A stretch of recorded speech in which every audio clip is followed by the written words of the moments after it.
Welcome બાળકો, good afternoon.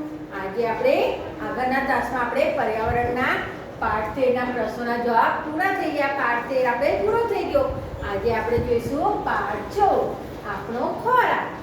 પર્યાવરણમાં પાઠ 14 આપણો ખોરાક. તો પહેલા આજે આપણે પાઠની સમજૂતી જોઈશું.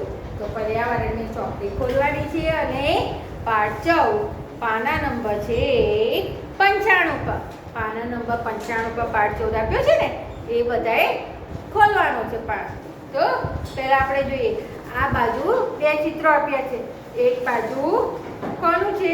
વેણુનું કુટુંબ બતાવ્યું છે ને આ બાજુ રાણીનું કુટુંબ છે. આ બાજુ વેણુનું ને આ બાજુ રાણીનું કુટુંબ બતાવ્યું છે. ચિત્રો આપ્યા છે ને હવે આપણે જોઈએ. તો કે જુઓ અને જુઓ કહો તો કે આપેલ બંને કુટુંબના ચિત્રો જુઓ, એટલે કે ઉપર ચિત્રો આપે છે, ચિત્રો જુઓ એમ. તો બંને કુટુંબમાં લોકો કેવા પ્રકારના કામ કરે છે? બે કુટુંબ છે જે બંને લોકો કેવા પ્રકારના કામ કરે છે? તો કે શું તમારું કુટુંબ આ બંનેમાંથી કોઈ એક જેવું છે? એમ પૂછે. કુટુંબ એટલે આપણા ઘરના બધા ભેગા થઈને રહેતા હોય એને કુટુંબ કહેવાય એમ. તો કે જો હા તો તમારું કુટુંબ કોના જેવું? તમારું કુટુંબ તેમના જેવું કેવી રીતે છે? તો એ કહેવાનું છે. હવે પાછળ પાના નંબર 96 પર. પાના નંબર 96 પર પહેલા આ ઉપર તો 3 પ્રશ્નો છે. આપણે પ્રશ્નોના જવાબ નથી લખવાય તો આપણે નોટબુકમાં લખીશું. તો કે તમારા કુટુંબના બધા સભ્યો સાથે જમે છે?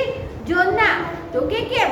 એટલે કે ઘરના બધા સભ્યો આપણે જોઈએ છે, આપણા ઘરમાં આપણે બધા જ સભ્યો એટલે ઘરના બધા હોય, મમ્મી પપ્પા ભાઈ બહેન દાદા દાદી જે બી હોય બધા રહેતા હોય તે બધા આપણે જોડે જમવા બેસીએ છીએ ને. એટલે કે તમારા કુટુંબના બધા સાથે જમે છે. અને જો ના એટલે કે ના જોડે નથી જમતા તો કે કેમ જોડે નથી જમતા એ તો એના વિશે લખવાનું છે. પછી આપણે નોટમાં લખીશું. બીજો છે તમે રસોઈ કામમાં કઈ રીતે મદદ કરી શકો છો? તમે તો હજી એમ કહો કે હું તો નાનો છું કે નાની છું તો કેવી રીતના મદદ કરું, પણ રસોઈમાં નહીં પણ મમ્મીને બીજી રીતે મદદ કરી શકીએ ને. મમ્મીને કોઈ વસ્તુ હોય તો આપણે આપીએ, લઈ આપીએ, એ રીતે પણ આપણે મદદ કરી શકીએ. એટલે કે તમે રસોઈ કામમાં કઈ રીતે મદદ કરી શકો છો? ત્રીજું છે કુટુંબમાં રસોઈ કામમાં કોણ મદદ નથી કરતું? તો કે કેમ? મદદ કોણ નથી કરતું? તો નથી કરતું તો પણ કે કેમ નથી કરતું એના વિશે છે. હવે નીચે કે અહીંયા જે કામ જણાવેલા છે તમારા કામ ઘરમાં અને તમારા મિત્રોના ઘરમાં તે કામ કોણ કરે છે તે પૂછો અને નોંધ કરો. તો અહીંયા હું જે આપણે આપ્યું છે ને તમને પાઠ્યપુસ્તકમાં કોઠો એ તમારે પાઠ્યપુસ્તકમાં જ લખવાનું છે, નોટબુકમાં નથી લખવાનું. બોર્ડ ઉપર લખો ને એ પાઠ્યપુસ્તકમાં જ લખજો, બરાબર? નોટબુકમાં નહીં લખવાનું. નોટબુકમાં લખવાનું હશે એટલે હું તમને કહીશ કે હવે નોટબુકમાં લખીએ, બરોબર ને? તો શું કહે છે? કામ કોણ કરે છે? પહેલામાં 3 કોઠા આપ્યા છે ને તમને કોઠો આપ્યા છે, બરોબર? પાઠ્યપુસ્તકમાં. હવે એકમાં કામ, એક કોઠો છે કામ.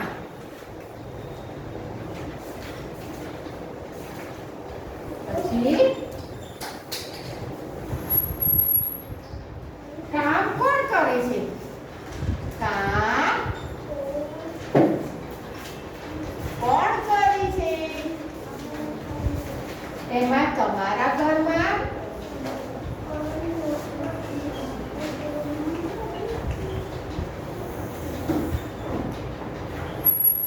અને બીજો કોઠો છે તમારા મિત્રના ઘરમાં. તમારા મિત્રના ઘરમાં. હવે ત્યાં તમને પાઠ્યપુસ્તકમાં કોઠો આપેલો છે.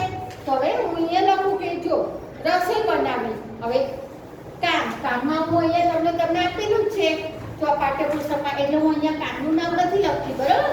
પણ અહીંયા તમારા ઘરમાં અને તમારા મિત્રના ઘરમાં કોણ બનાવે છે એનો જવાબ લખીશ. આ તો તમને લખેલું છે એટલે હું નોટમાં નહીં, હું અહીંયા બોર્ડ પર નહીં લખું કે રસોઈ બનાવી. તો ઘરમાં રસોઈ કોણ બનાવે? એ તો તમને ખબર છે રસોઈ તો મમ્મી જ બનાવે છે ને. કે દીદી કે પપ્પા કે દાદી બનાવે તો દાદી કોઈ થોડો બનાવે. રસોઈ તો મમ્મી જ બનાવે છે. એટલે કે રસોઈ બનાવી તો તમારા ઘરમાં કોણ બનાવે છે રસોઈ? તો કે મમ્મી બનાવે છે. આમાં તમારે લખવાનું મમ્મી. હવે કે તમારા મિત્રના ઘરમાં, તમારો મિત્ર એના ઘરમાં કોણ રસોઈ બનાવે? તો એના ઘરમાં પણ મમ્મી જ રસોઈ બનાવે. તો એમાં પણ તમારે લખવાનું મમ્મી. તમારા ઘરમાં પણ મમ્મી જ રસોઈ બનાવે છે તો તમારા મિત્ર એટલે કે તમારા ભાઈ બહેન કે બહેનપણી હોય એને મિત્ર કહેવાય. તો ત્યાં પણ મમ્મી જ રસોઈ બનાવે છે એમના ઘરે પણ. બીજામાં શું કહે છે? બજારમાંથી વસ્તુઓ લાવે. બજારમાંથી વસ્તુઓ લાવી હોય, રસોડાની વસ્તુઓ હોય કે ઘરની વસ્તુ હોય, કોઈ બી વસ્તુ હોય તે કોણ લાવે? મમ્મી પપ્પા જ લાવે ને. તમે તો નાના છો, તમે થોડા લાવો.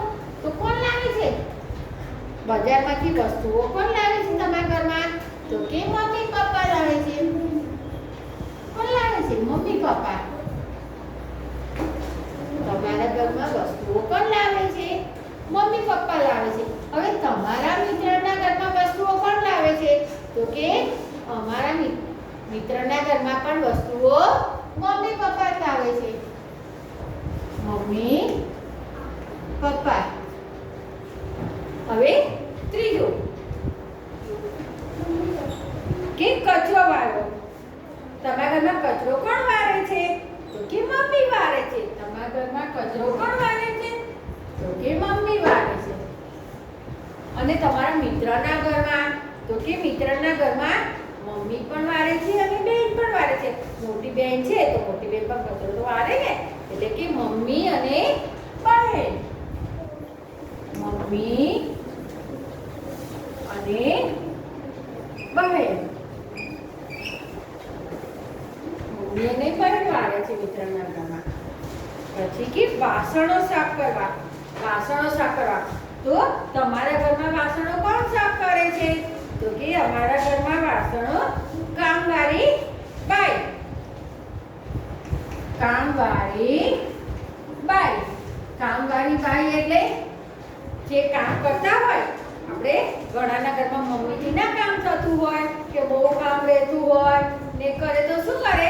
કામવાળી બેન એટલે આપણા જે ઘરે કામ કરવા આવતા હોય ને બેન, એને કામવાળી બાઈ કહેવાય. શું કહેવાય? કામવાળી બાઈ કહેવાય. તો કામવાળી બાઈ કામ કરે છે. હવે તમારા મિત્રના ઘરમાં કોણ કામ કરે છે? તો કે મિત્રના ઘરમાં વાસણ કોણ સાફ કરે છે? તો કે બહેન સાફ કરે છે.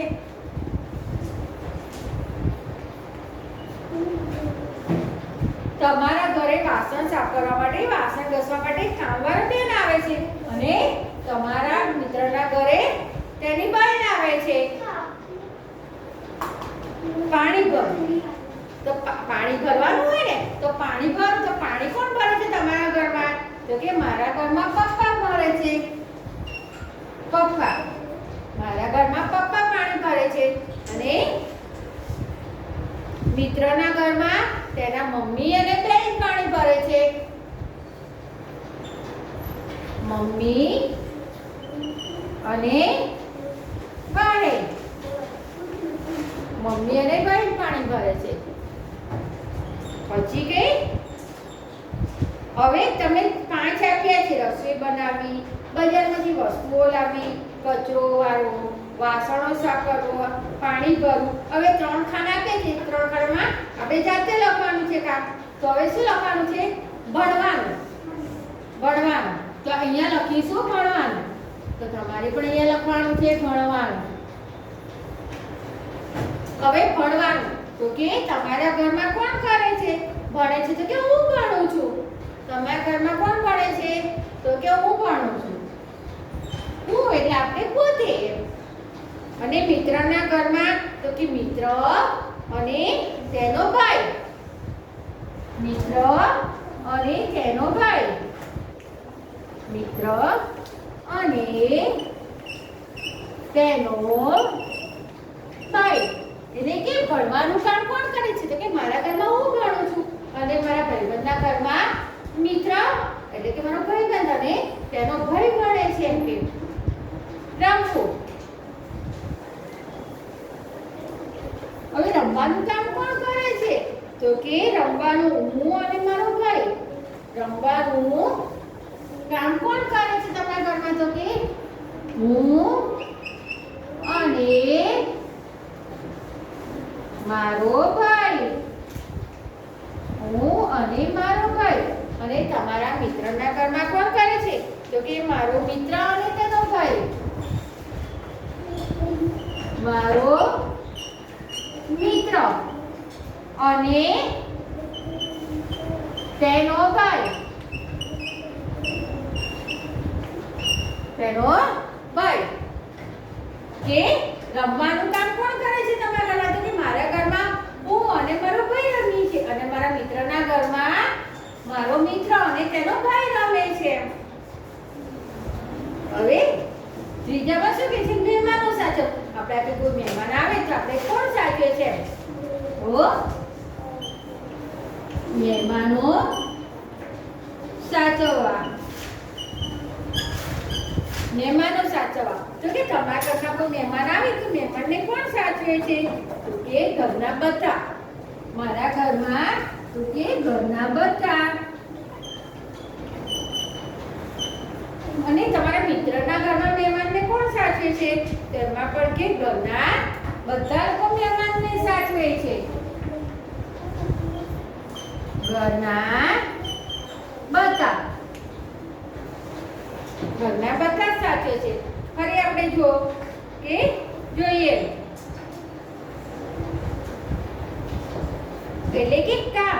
અને કોણ કરે છે? તમારા ઘરમાં આ કામ કોણ કરે છે? તમારા મિત્રના ઘરમાં પણ કોણ કામ કરે છે એ જોવાનું છે. તો કે શું કહે છે? રસોઈ બનાવી. તો રસોઈ કોણ બનાવે છે તમારા ઘરમાં? તો કે મમ્મી બનાવે છે. અને તમારા મિત્રના ઘરમાં, મિત્ર એટલે તમારો ભાઈબંધ હોય કે બહેનપણી હોય, એના મિત્ર એટલે આપણો ભાઈબંધ. એટલે કે મિત્રના ઘરમાં પણ એના મમ્મી રસોઈ બનાવે છે. બીજું શું છે? બજારમાંથી વસ્તુઓ લાવે. બજારમાંથી બધી વસ્તુઓ લાવવાની હોય તે લાવવાનું કામ કોણ કરે છે? તો કે મમ્મી પપ્પા કરે છે અમારા ઘરમાં. અને મિત્રના ઘરમાં પણ મમ્મી પપ્પા કામ કરે છે. એટલે કામ કરે છે એટલે બધી બહારની વસ્તુઓ લાવવાનું કામ મમ્મી પપ્પા કરે છે. ત્રીજું શું કહે છે? કચરો વાળો. તમારા ઘરમાં કચરો વાળવાનું કામ કોણ કરે છે? તો કે મારા ઘરમાં કચરો વાળવાનું કામ મમ્મી કરે છે. અને મારા મિત્રના ઘરમાં મમ્મી અને બહેન કચરો વાળે છે. પછી વાસણો સાફ કરવા. વાસણો સાફ કરવા તો વાસણમાં જો ઘણા ઘરે મમ્મીને બહુ કામ રહેતું હોય, મમ્મી તબિયત સારી ના હોય, કહીએ તો ઘણા ઘરમાં કામવાળા બેન આવતા હોય છે ને, કામ કરી જાય, એને કામવાળી બાઈ કહેવાય. તો કે મારા ઘરમાં વાસણ સાફ કરવા કામવાળી બાઈ આવે છે. અને મારા મિત્રના ઘરમાં વાસણો કોણ સાફ કરે છે? તો કે મિત્રની બેન વાસણો સાફ કરે છે. હવે પછી શું કહે છે? પાણી ભરો. તો કે તમારા ઘરમાં પાણી કોણ ભરે છે? તો કે પપ્પા ભરે છે. અમારા ઘરમાં પાણી પપ્પા ભરે છે. અને મારા મિત્રના ઘરમાં તેના મમ્મી અને તેની બહેન પાણી ભરે છે. પછી ભણવાનું. ભણવાનું તો કે તમારા ઘરમાં કોણ કોણ ભણે છે? નાના છોકરાઓ એ જ ભણતા હોય ને, મોટા હોય થોડા ભણે, તો નોકરી કરતા હોય ને. તો કે ભણવાનું. તો ભણવાનું કામ તમારા ઘરમાં કોણ કરે છે? તો કે હું પોતે જ. હું અને તમારા મિત્રના ઘરમાં મિત્ર અને તેનો ભાઈ ભણે છે. ભણવાનું કામ કોણ કરે છે? તમારા ઘરમાં તમે પોતે. હું એટલે તમે પોતે. અને મિત્ર એટલે તેનો મિત્ર અને તેનો ભાઈ બે જણા ભણે છે. રમવું. હવે તમારા ઘરમાં રમવાનું કામ કોણ કરે છે? કોણ કોણ રમે છે? એમ કે રમવાનું કામ એટલે કોણ રમે છે? તો કે હું અને મારો ભાઈ રમીએ છીએ. કે તમારા ઘરમાં તમે કોણ રમો છો? તો કે હું અને મારો ભાઈ રમીએ છીએ. ત્યારે તમારા મિત્રના ઘરમાં કોણ રમે છે? તો કે મારો મિત્ર અને તેનો ભાઈ રમે છે. કોણ રમે છે? મારો મિત્ર અને તેનો ભાઈ રમે છે. મહેમાનો સાચવવા. આપણા ઘરે મહેમાન આવ્યા હોય તો તમે જોયું છે બધા એમને સાચવે છે ને, કઈ એમને જોડે ગમે તેમ બોલે તો બધું કોઈ કર્યું ના કરે ને તો અપમાન કહેવાય મહેમાનો. તો આપણે આપણા ઘરે મહેમાન આવ્યા તો તમે જોયો છો તો મમ્મી પપ્પા કે ઘરમાં મોટા તો બધા મહેમાનોને સાચવે છે ને, એમને દૂરથી આવે તો જમાડે, કાં તો ચા નાસ્તો કરાવે, એમનું સ્વાગત કરે. તો એને આપણે બધાનું આપણા કે કોઈ બી મહેમાન આવે તો આપણે એમને પ્રેમથી આવકારીએ છીએ ને, એમનું સ્વાગત કરીએ છીએ. એટલે કે ઘરના બધા એમને સાચવે છે. અને તમારા મિત્રના ઘરમાં મહેમાનોને કોણ સાચવે છે? તો કે મિત્રના ઘરમાં પણ મહેમાનોને ઘરના બધા સાચવે છે. થઈ ગયું. હવે આપણે આગળ જોઈએ.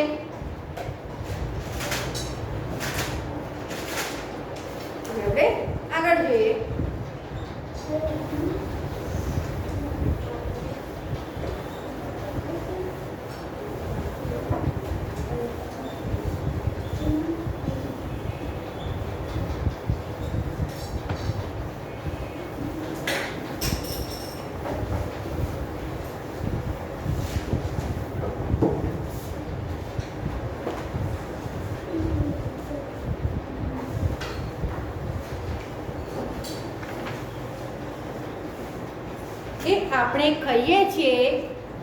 આપણે ખાઈએ છીએ તે ક્યાંથી આવે છે? આપણે જે ખાવાનો ખોરાક ખાઈએ છીએ બધો ક્યાંથી આવે છે?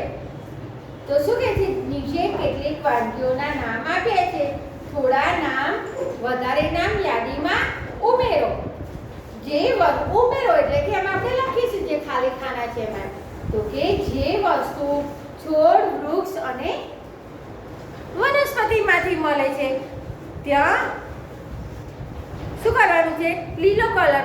અને જે વસ્તુ પ્રાણીમાંથી મળે છે તે લાલ કલર. તો આપણે લાલ કલર કે લીલો કલર નથી કરવો, પણ લીલો હોય ત્યાં આપણે 1 નંબર લખીશું અને લીલો હોય ત્યાં 2 નંબર લખીશું. તો અહીંયા નંબર લખો એટલે તમને ખબર પડે. લીલો કલર કીધો છે એટલે આપણે ત્યાં 1 નંબર લખીશું અને લાલ કલરનો કીધો છે ત્યાં આપણે 2 નંબર લખીશું. તો તમને આવી રીતના ઘોર આપી છે પાઠ્યપુસ્તકમાં. સામે ઘોર આપી છે ત્યાં આપણે 1 નંબર કે 2 નંબર લખીશું. એટલે શું કહે છે કે એ વનસ્પતિમાંથી આ વસ્તુ મળે છે કે પ્રાણીમાંથી મળે છે એ આપણે જોવાનું છે. હવે મધ, તો મધ આપણને શેમાંથી મળે? મધમાખીમાંથી મળે ને. તો એ કે વનસ્પતિ થોડી છે ના, એટલે એ તો પ્રાણી કહેવાય. એટલે એમાંથી આપણે 2 નંબર લખીશું. આવી રીતના મધ છે, મધની સામે તમે ઘોર આપી છે ત્યાં આપણે 2 નંબર લખીશું. હવે એની નીચે મકાઈ. તો મકાઈ શેમાંથી મળે? મકાઈ તો ખેતરમાં વાવીએ છીએ ને એટલે તો વનસ્પતિમાંથી મળે છે. એટલે એમાં કયો નંબર લખીશું આપણે? 1 નંબર લખીશું. એમાં 1 નંબર લખીશું. પાલક, તો પાલક શું કહેવાય? પાલક શાકભાજી છે. તો પાલક પનીરનું શાક ખાઈએ છીએ ને આપણે, વાવે છે ને પાલકનું શાક બનાવે છે તે શાકભાજી કહેવાય. વનસ્પતિ છે એટલે વનસ્પતિમાંથી મળે છે. એટલે કયો નંબર લખીશું? વનસ્પતિમાં 1 નંબર લખીશું. વનસ્પતિમાં 1 નંબર લખીશું. પછી ઈંડા. ઈંડા શેમાંથી મળે? ઈંડા થોડા વનસ્પતિમાંથી મળે છે, એ તો પ્રાણીમાંથી મળે છે. એટલે એમાં શું આવશે? 2 નંબર લખીશું. ઈંડામાં 2 નંબર લખીશું. ટામેટા. ટામેટા શું છે? શાકભાજી છે ને ટામેટા તો, એટલે વનસ્પતિમાંથી મળે છે. તો વનસ્પતિમાં આપણે 1 નંબર લખીશું. વનસ્પતિમાં આપણે 1 નંબર લખીશું. હવે હળદર.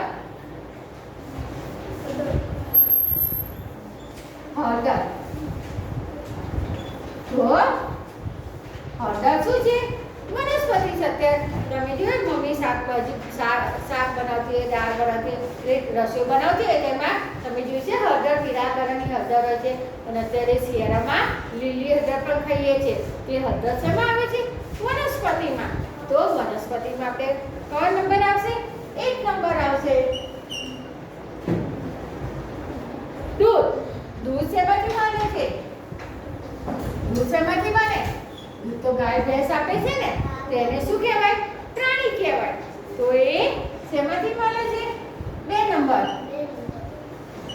બટાકા શું કહેવાય? બટાકા તો શાકભાજી છે, તે વનસ્પતિમાંથી મળે છે. તો એમાં કયો નંબર આવશે? 1 નંબર. પછી માંસ. માંસ શેમાંથી મળે? પ્રાણીમાંથી મળે. તો એમાંથી તો કયો નંબર લખીશું? એ નંબર ડુંગળી. ડુંગળી શું કહેવાય? શાકભાજી કહેવાય ને, એટલે વનસ્પતિમાંથી મળે છે. તો એમાં આપણે લખીશું 1 નંબર. ડુંગળી 1 નંબરમાં આવશે.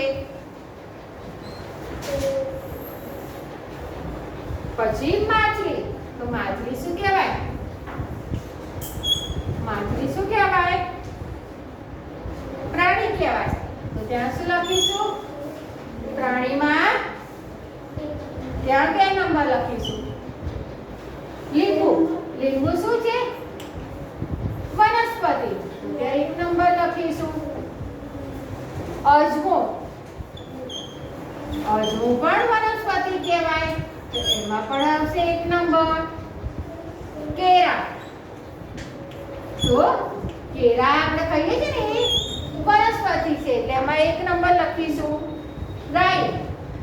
રાઈ મમ્મી, તમે રાઈ જોઈ છે? મમ્મી રસોઈ કરતી હોય તો તેલ મૂકીને વઘારમાં ના જોઈએ તો મમ્મી કે બતાવશે, એકદમ કાળા કલરની નાની નાની ગોળ ગોળ દાણા જેવી હોય ને રાઈ કહેવાય. તે વનસ્પતિમાં આવે. તો એમાં લખીશું 1 નંબર. હવે રાઈથી હવે આપણે અમુક ખાના થોડા ખાલી આપે છે, એમાં હવે આપણે લખવાનું છે. બાજુમાં લખીએ ચોખા. બાજુનું ખાનું ખાલી છે ને, આપણે લખીશું ચોખા. તો ચોખા શું છે? આપણે ભાત ખાઈએ છીએ ને, ભાત કહીએ, ખીચડી ખાઈએ, બધું વનસ્પતિ કહેવાય. તો ત્યાં લખીશું 1 નંબર. કોબીજ. કોબીજ પણ શાકભાજી છે, એટલે વનસ્પતિ છે. તો ત્યાં લખીશું 1 નંબર. ઘી. તો ઘી પ્રાણીમાંથી મળે છે, એટલે આપણે અહીંયા લખીશું 2 નંબર.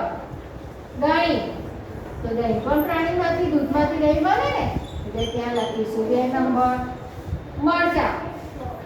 મરચાં વનસ્પતિમાં, એટલે ત્યાં આવશે 1 નંબર. તો કેળા સુધી તમને લખેલું આપ્યું છે. અહીંથી આપણે ખાલી ખાને આપે છે, ત્યાં આપણે અમુક લખ્યું છે, તો ત્યાં લખવાનું. એટલે જો મધ શેમાંથી બને છે? પ્રાણીમાંથી. મકાઈ વનસ્પતિમાંથી. પાલક વનસ્પતિમાંથી. ઈંડા પ્રાણીમાંથી. ટામેટા વનસ્પતિમાંથી મળે છે. હળદર વનસ્પતિમાંથી મળે છે. દૂધ પ્રાણીમાંથી બને છે. બટાકા વનસ્પતિમાંથી મળે છે. માંસ પ્રાણીમાંથી મળે છે. ડુંગળી વનસ્પતિમાંથી મળે છે. માછલી પ્રાણીમાંથી, પ્રાણી કહેવાય. લીંબુ વનસ્પતિ કહેવાય. અજમો વનસ્પતિ કહેવાય. કેળા વનસ્પતિ કહેવાય. રાઈ પણ વનસ્પતિ કહેવાય. ચોખા પણ વનસ્પતિ કહેવાય. કોબીજ પણ વનસ્પતિ કહેવાય. ઘી પ્રાણી કહેવાય. દહીં પ્રાણીમાંથી મળે છે. મરચાં વનસ્પતિ કહેવાય. તો આટલું થઈ ગયું. હવે આપણે એના પછી નીચેનું લઈએ.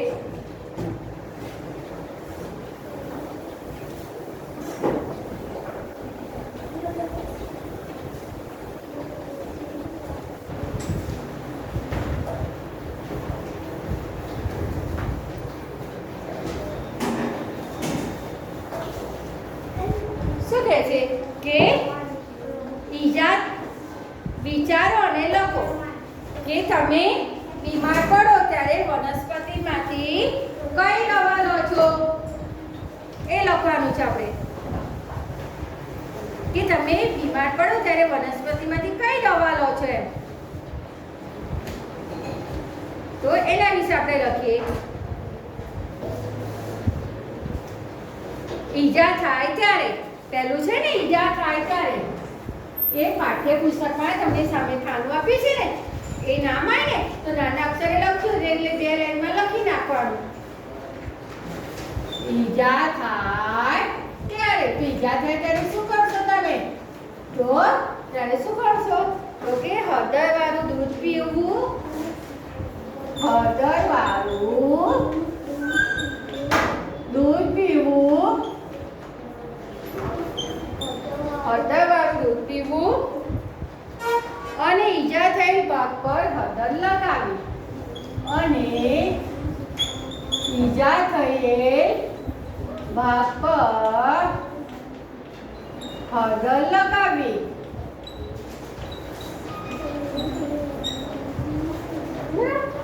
હવે બીજામાં શું આપ્યું છે?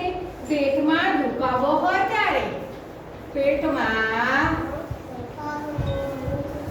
દુખાવો હોય ત્યારે તો ત્યારે શું કરશો? પેટમાં દુખતું હોય ત્યારે આપણે શું કરવું જોઈએ? તો કે અજમો ગરમ પાણી સાથે. અજમો ગરમ પાણી સાથે.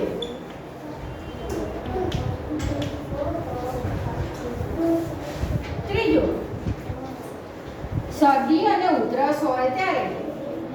શરદી અને ઉધરસ હોય ત્યારે.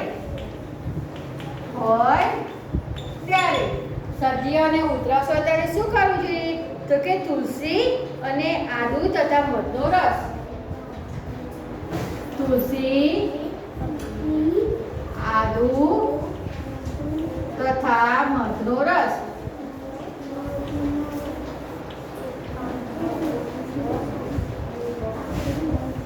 ચોથું, દાંતમાં દુખાવો હોય ત્યારે. દાંતમાં દુખાવો હોય ત્યારે. દાંતમાં દુખાવો હોય ત્યારે શું કરવું જોઈએ? તો કે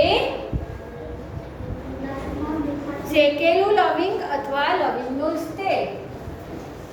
શેકેલું લવિંગ અથવા લવિંગનું તેલ. એટલે કે શું કરવું જોઈએ? તો કે ઈજા થાય ત્યારે શું કરવું જોઈએ? ઈજા થાય ત્યારે શું કરવું જોઈએ? તો કે ઈજા થાય ત્યારે હળદરવાળું દૂધ પીવું અને ઈજા થયેલ ભાગ પર એટલે કે વાગ્યું હોય તેની પર હળદર લગાવી. બીજું, પેટમાં દુખાવો હોય ત્યારે તો કે અજમો ગરમ પાણી સાથે ફાટવાનો. શરદી અને ઉધરસ હોય ત્યારે તો કે તુલસી, આદુ અને મધનો રસ પીવાનો. અને દાંતમાં દુખાવો હોય ત્યારે શેકેલું લવિંગ દાંત ઉપર મૂકી દેવાનું અથવા લવિંગનું તેલ લગાવીએ ને તો પણ કે આપણે દાંતમાં દુખાવો થતો એ મટી જાય. તો આટલે સુધી આપણે પાઠ કયો હતો? પાઠ 14 શું છે? આપણો ખોરાક. એના વિશે આટલી સમજૂતી જોઈ. બાકીનું આપણે આગળના તાસમાં જોઈશું. હરિઓમ.